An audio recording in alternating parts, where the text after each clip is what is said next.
Olá, o Rumos e Desafios está começando. Nessa série Eleições 2018, a Santa Cecília TV vai conversar com todos os candidatos ao Senado, ao governo do Estado de São Paulo e à Presidência da República, mantendo a nossa tradição de abrir espaço para que todos os que aceitaram nossa carta convite venham aqui debater as grandes questões do Brasil. O convidado de hoje, Luiz Carlos Prates, o Mancha, candidato ao Senado pelo PSTU. Seja bem-vindo, Prates. Queria começar esse papo pedindo para você contar um pouco da tua trajetória, da tua história e da tua trajetória. Primeiro, eu gostaria de agradecer a esse espaço, agradecer a vocês, porque a eleição para o Senado, ela está sendo bastante escondida.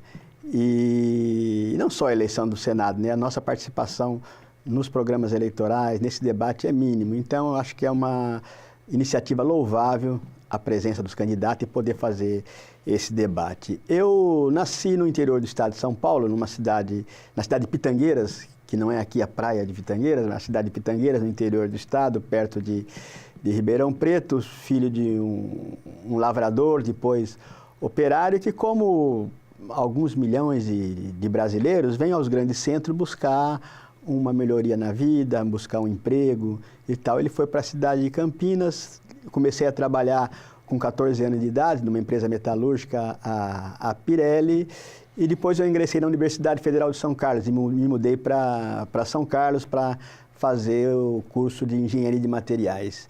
E foi aí, na década de 70, 75, 76, que eu iniciei a minha militância política no movimento estudantil, na época do regime militar, numa época onde havia uma repressão muito forte na sociedade e em todos os locais, nas fábricas, em qualquer local existia uma repressão muito forte, e a juventude resolveu se colocar em movimento. Então o movimento estudantil começou a realizar algumas manifestações, mobilizações, e eu fui, à época, presidente da União Metropolitana de Estudantes de São Carlos, depois dele do DCE, da Universidade Federal de São Carlos, e iniciei aí as militâncias políticas, realizamos várias greves estudantis, várias assembleias, e isso custou uma perseguição por parte do regime militar. Então eu tive que sair, porque estava sendo perseguido, tive que ir para a clandestinidade, e depois comecei a trabalhar em São Paulo, em indústria metalúrgica.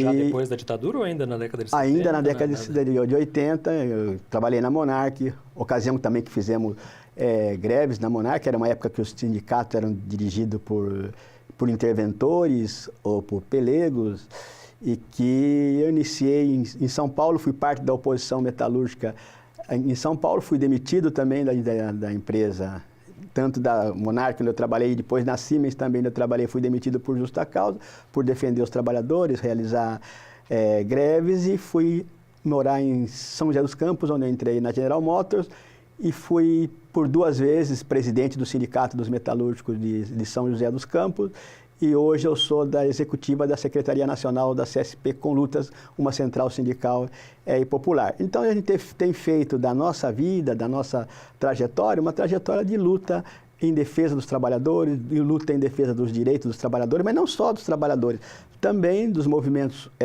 populares, do movimento popular. Participamos ativamente da ocupação do Pinheirinho e diversas outras pelo Estado. E agora nós estamos mais numa atividade, inclusive, nacional, como representante da CSP com Lutas, participando das lutas, das greves e tal. E nós queremos levar essa experiência, essa história, essa tradição, aqui no caso do Estado de São Paulo, para o Senado Federal. Por que o envolvimento com a política partidária? De fato, você sempre caminhou ali no paralelo, né, na política estudantil e tal. Em que momento você decidiu entrar num partido político e colocar o teu nome à disposição?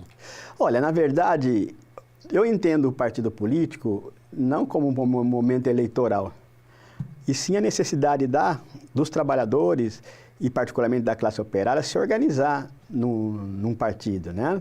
E, na verdade, eu fui um dos fundadores do PT. Eu fui da época da Convergência Socialista, que fundou o PT em 81, 82. Nós, inclusive, através do nosso companheiro Zé Maria, lançou a ideia de ter um Partido dos Trabalhadores, porque os trabalhadores realizavam muitas greves, faziam muitas greves, ocupações, lutas salariais, derrubou até o regime militar, greves que abalaram o regime militar, mas não tinha uma representação política. A representação política na época era do MDB e da Arena, ou seguia votando em candidato dos empresários. Então era a necessidade dos trabalhadores terem seu próprio partido.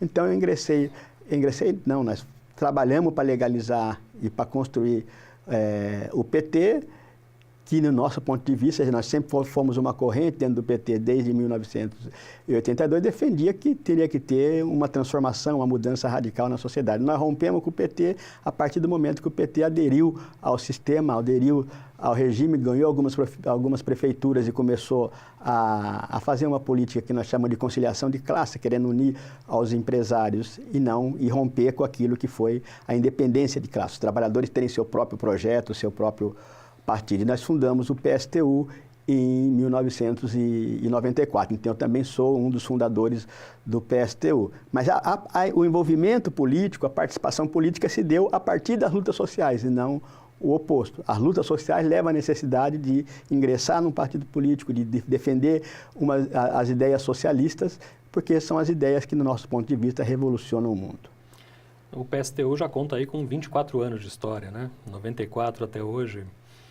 Exatamente. É a tua primeira candidatura a um cargo majoritário, Mancha? Não. Eu já fui candidato a governador do Estado em 2010, fui candidato a governador do Estado e já fui candidato também uma vez ao Senado, né?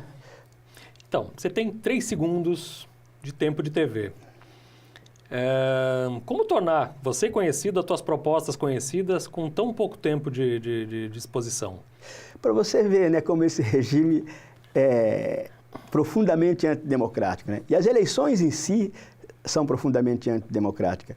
Em primeiro lugar, porque essa legislação eleitoral, que ela foi feita pelos grandes partidos, ela foi feita pelo PMDB, ela foi feita pelo PSDB, ela foi feita pelo PT, ela foi feita pelo Centrão, que domina e são a maioria na Câmara dos Deputados, e no Congresso Nacional e no Senado. E eles fizeram essa legislação eleitoral para impedir que surgissem ideias novas, impedir que surgissem novas organizações. Então ela é completamente antidemocrática, porque o tempo é deles e o povo não tem o direito elementar de escolher entre os diversos candidatos que fazem o debate. Então, em 3 segundos, é praticamente impossível dizer alguma coisa que não seja o seu nome. Em outras eleições, alguns falam assim, a coisa está tão ruim que é difícil piorar, né?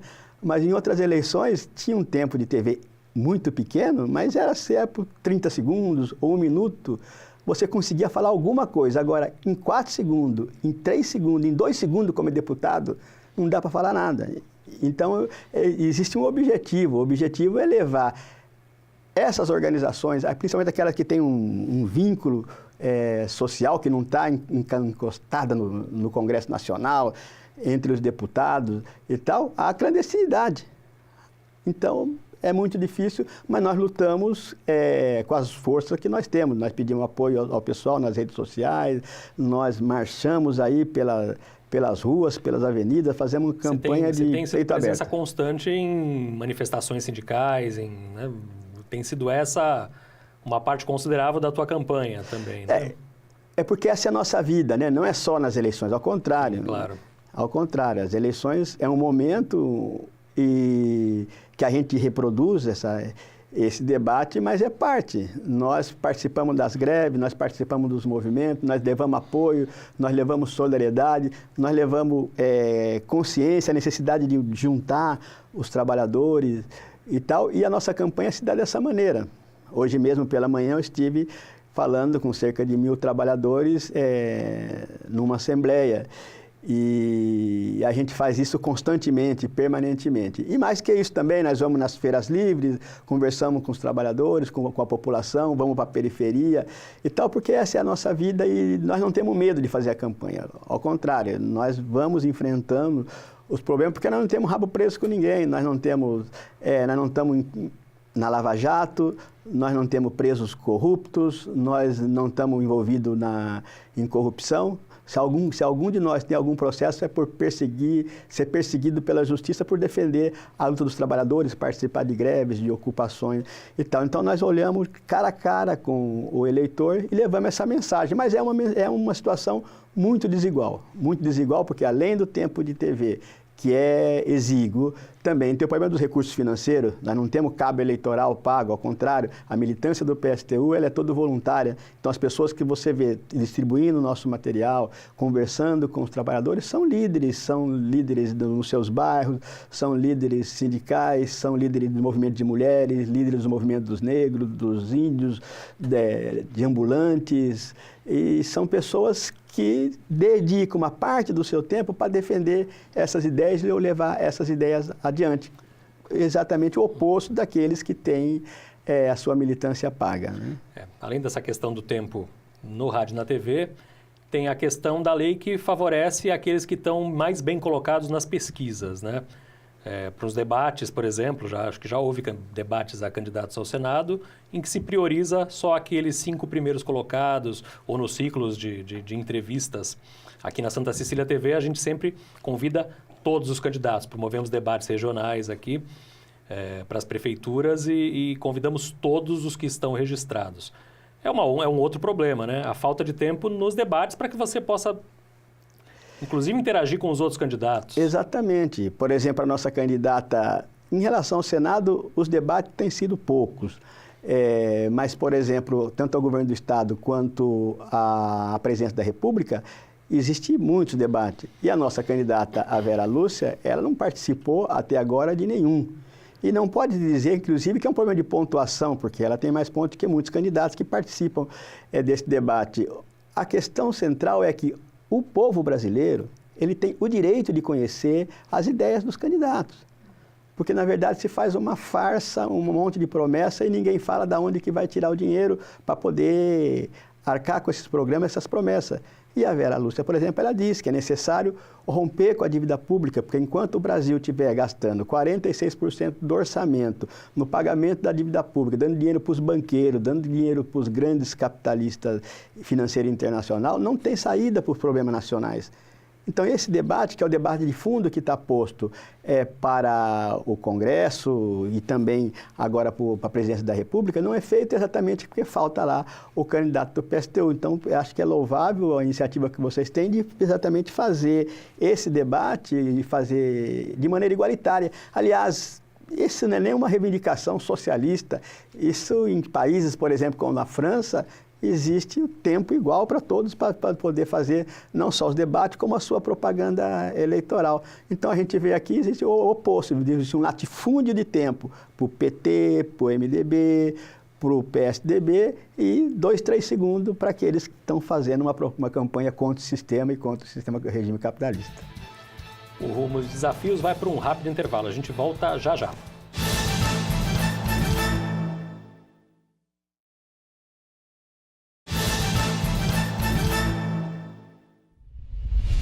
Estamos de volta com o Rumos e Desafios. Hoje a gente recebe Luiz Carlos Prates, o Mancha, candidato do PSTU ao Senado. Mancha, a questão do trabalho, da luta pelo trabalho e pelos direitos trabalhistas vai ser a tua grande bandeira no Senado, né? Existe um desemprego no país que é estrutural. Cada vez tem mais desempregado. E o sistema capitalista, inclusive, precisa das pessoas desempregadas para poder fazer uma pressão sobre aqueles que estão trabalhando para aceitar trabalhar com um salário mais baixo. Então, nós temos as estatísticas oficiais que diz que é em torno de 16 milhões de desempregados, mas tem muito mais desempregados.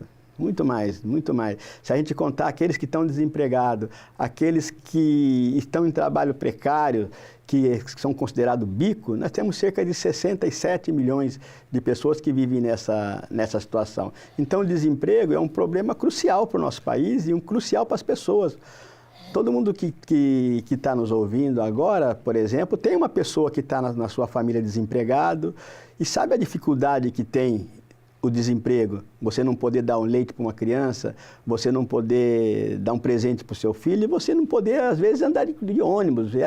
Então, esses números, essas estatísticas, que muitas vezes são números frios, na vida das pessoas significam muito. E não acontece isso porque existe uma crise só. Acontece porque o sistema quer que as coisas continuem dessa maneira. Então é preciso ter, para combater o desemprego, ter bandeiras estruturais que mexam na raiz do problema. É preciso repartir as horas de trabalho entre todos aqueles que querem trabalhar. Porque numa sociedade baseada na exploração do trabalho, o direito elementar que a pessoa tem é o direito ao trabalho. Para começar, o direito ao trabalho. Então, preciso reduzir a jornada de trabalho para 36 horas inicialmente, para poder repartir essa jornada.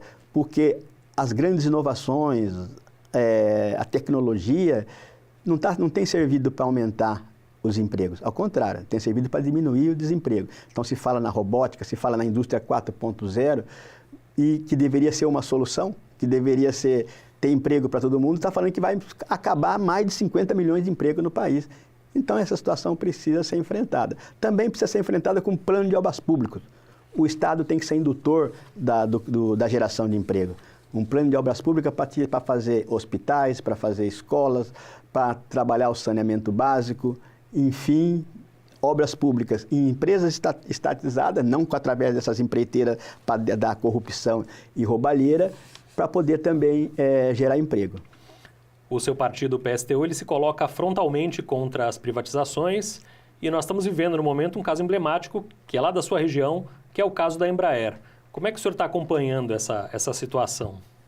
Então, a Embraer, ela está para ser vendida, existe uma negociação para ser vendida para a Boeing. Essa venda significa para a empresa, e significa para a cidade, significa para a região, significa para o Estado, milhares de empregos que serão ceifados, que serão perdidos. Tá? Porque o que a Boeing quer é simplesmente incorporar a Embraer para poder fazer toda a produção nos Estados Unidos. E nós achamos que não deve ser feito isso. Nós achamos que deve ter feito um processo de mobilização. Nós estamos chamando a população, chamando os trabalhadores a se levantar contra essa iniciativa da Boeing. E é possível. Por quê? Porque o governo brasileiro, ele tem a Golden Share. A Golden Share dá poder, é uma ação que dá poder ao governo de interceder nessa negociação e impedir essa negociação. O problema é que o governo do Temer, um governo com 3% de aceitação, está na margem de erro, não pode cometer um crime desse. Então, nós vamos lutar para impedir e reverter essa situação. E só tem um jeito de fazer isso, porque a Embraer está nessa situação e existe essa negociação, porque hoje os donos da Embraer são grandes acionistas estrangeiros e grandes bancos que têm a sua sede nos Estados Unidos. E é por isso que eles querem levar a Embraer para lá. E nós precisamos impedir isso. E só tem uma forma de impedir, é através da restatização da empresa. Porque toda a indústria aeronáutica, em todo lugar do mundo, só sobrevive com subsídios e com intervenção do governo. Aliás, quando a Embraer era estatal, o governo cortou dinheiro da empresa para poder privatizar. Depois que privatizou, já deu 84 bilhões de dólares, através de financiamento do BNDES, através de isenção de impostos, através de desoneração da folha de pagamento para a empresa. E agora quer vender a preço de banana. Então, é preciso restatizar a empresa sob controle dos trabalhadores, inclusive para acabar com a roubalheira que acontece na Embraer hoje, que levou a que a empresa fosse denunciada nos Estados Unidos, inclusive, por corrupção. Falando no governo Temer, essa é a primeira eleição pós-reforma trabalhista. De que forma que o senhor, como senador, vai atuar para mudar esse quadro? Nós defendemos a revogação da reforma trabalhista. Essa reforma trabalhista é um engodo, porque o governo e os parlamentares que aprovaram, aliás, que todos agora estão pedindo voto para você, dizendo que vai gerar emprego, que é preciso ter emprego, dizia que essa reforma era para gerar emprego, porque reduzindo os direitos você ia fazer com que aumentasse o emprego. Já passou mais de 7 meses da reforma promulgada, que foi em novembro, e ao contrário, o desemprego aumentou, os empregos diminuíram, empresas estão terceirizando, como a Latam, que terceirizou 1.300 funcionários, a Coca-Cola, que está ameaçando fechar a planta aqui para terceirizar tudo. Enfim, ela piorou uma situação que já era difícil. Então é necessário que haja um processo de mobilização dos trabalhadores e nós vamos defender a revogação da reforma trabalhista. Aliás, o PSTU foi desde o início o único partido que se posicionou radicalmente contra essa reforma trabalhista. Não via nela nenhum ponto positivo, como muitos dos outros tentaram negociar com o governo, e todos eles foram ludibriados, foram enganados porque o governo Temer passou essa reforma e agora nós vamos ter que derrotar essa reforma nas ruas. Além da questão do trabalho, quais vão ser as tuas outras prioridades no Senado? Então, São Paulo nunca teve um senador negro. E existe no nosso país o mito da democracia racial como se as igualdades, todo mundo fosse igual. E, na verdade, a sociedade brasileira deve uma reparação ao movimento negro e deve reparação aos negros. Porque, depois da abolição da escravidão, ao invés de ter uma incorporação no mercado de trabalho, ao contrário, os negros foram levados às periferias da grande cidade, foram levados à marginalidade, o que faz com que hoje os negros tenham menores salários, estejam nas piores ocupações e, principalmente, ainda a mulher negra. Então, também o combate ao racismo, a denúncia dessa falsa igualdade racial também será uma das bandeiras que nós levaremos no Senado, junto à defesa dos interesses dos trabalhadores e também uma questão democrática fundamental, que nós achamos que o Senado é uma instituição falida. Ele tem que terminar o Senado porque ele é completamente antidemocrático. Um voto de 3... São Paulo tem direito a 3 senadores. O Amapá, Macapá, Roraima, com 300 mil eleitores, tem direito também a 3. Então, é completamente distorcido. É um poder da República totalmente distorcido. Nós defendemos que haja conselhos populares, mas mais do que isso, nós defendemos que haja uma Câmara única. Uma Câmara única e que seja extinto o Senado, junto com todas as mordomias dos senadores, e que esteja uma Câmara única com mandatos revogáveis, com um salário de um deputado igual a um salário de um operário especializado ou um salário de um professor. Então, o senhor defende que o senhor seja o último senador do estado de São Paulo, né? Defendo que sim seja, que haja uma profunda reforma política que faça com que os poderes da República sejam realmente e verdadeiramente democráticos. Quais são os outros pontos dessa reforma política que o PSTU defende? Então, o PSTU defende a participação direta da população. O PSTU defende a formação dos conselhos populares nos bairros, conselhos populares nas grandes concentrações operárias. E esses conselhos populares elejam deputados operários, deputados populares, que têm o seu mandato revogável e que eles constituem um poder popular no país, porque nós achamos que os pobres, que são os trabalhadores, que é o povo pobre, aqueles que produz a riqueza do país, aqueles que trabalham, aqueles que acordam pela manhã, aquele que produz do avião até uma agulha é que devem governar o país. Então, uma reforma política tem que ter essa expressão, mas ela só é possível com uma mudança na estrutura.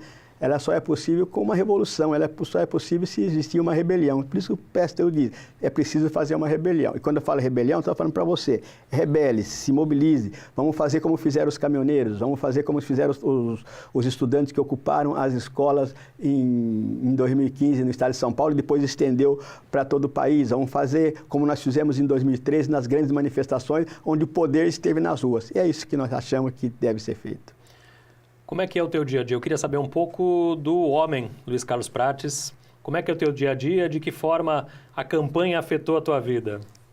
Olha, o nosso dia a dia ele é doído porque ele é parte da luta dos trabalhadores, né? Nós dedicamos a maioria da nossa vida à luta dos trabalhadores, independente do processo eleitoral. O processo eleitoral, simplesmente diríamos que ele dá um palanque para a gente defender as ideias socialistas, defender as ideias que nós temos, que dizer que esse Brasil é um Brasil completamente desigual, um Brasil onde 6 pessoas têm mais da metade da renda da população, ou seja, 6 têm a mesma renda de que 100 milhões de pessoas, e a eleição serve para esse palanque, serve para a gente denunciar essa farsa que é esse sistema e de que os trabalhadores devem se levantar. Então, um pouco ela não muda a nossa vida. Mas, além disso, a gente é pessoa, a gente tem as nossas diversões. Quais são as paixões que te movem? Eu gosto...